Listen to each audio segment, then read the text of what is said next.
Something crucial happened at the end of the Australian Grand Prix that most fans completely missed. While the headlines focused on chaotic overtakes and battery drama, several drivers led by a prominent competitor were already discussing the possibility of refusing future agreements under the new Formula One regulations. And the reason isn't just frustration. The new 2026 hybrid system delivers a massive 750 kilowatts of peak power. But nearly 50% of that comes from electrical deployment that frequently runs empty on energy-poor circuits like Albert Park. The result? Cars slowing down by nearly 50 kilometers per hour mid-straight while still at full throttle.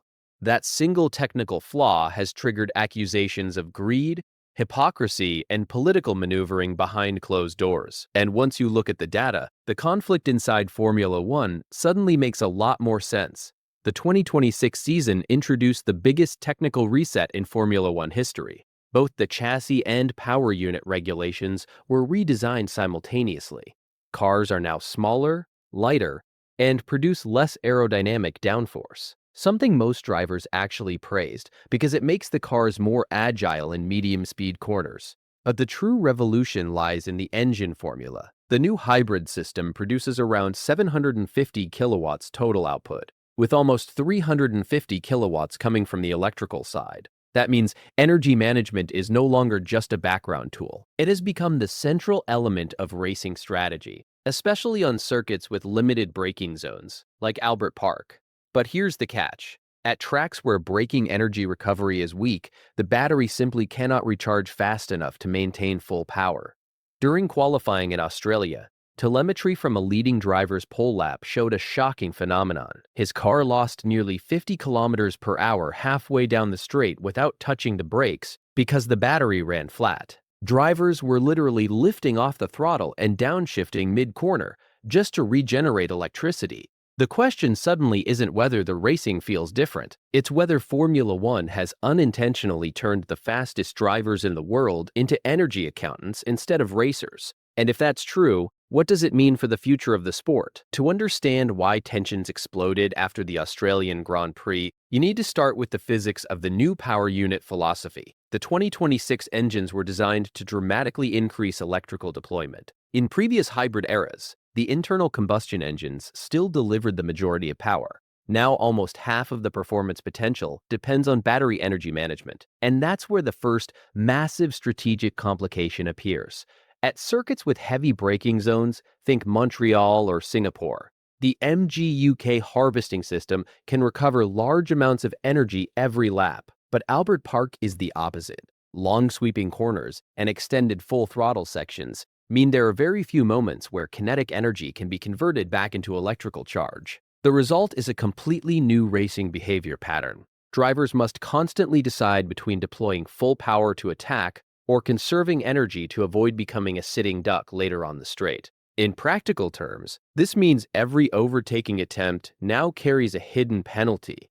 And nowhere was this clearer than in the early battle between two top drivers. At one point in their duel, one driver described the new boost system over team radio as like the mushroom in Mario Kart. It sounds like a joke, but technically it's extremely accurate. When drivers activate the boost button, they release the full 750 kilowatts output of the hybrid system. Acceleration becomes explosive.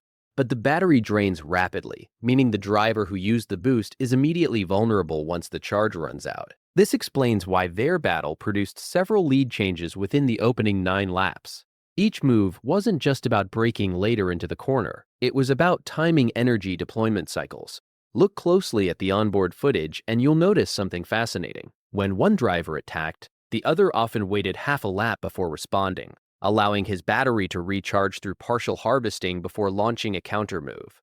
The duel became less about pure driving aggression and more about predictive strategy. This is exactly why the grid is now divided. Drivers like a veteran champion actually praised the new system.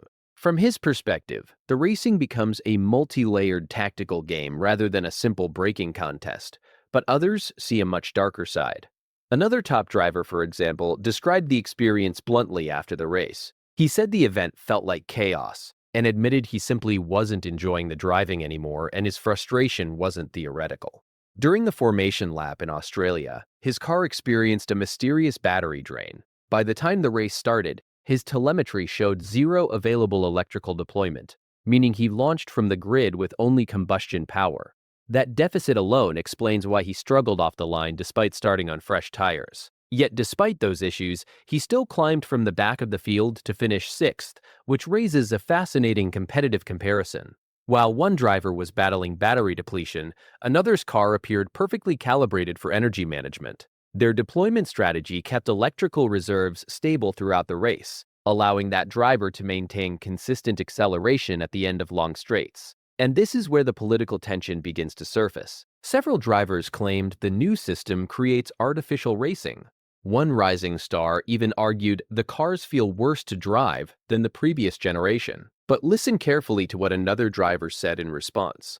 He suggested that criticism might be influenced by competitive positioning. In his words, if that driver had won the race, he probably wouldn't be complaining about the regulations.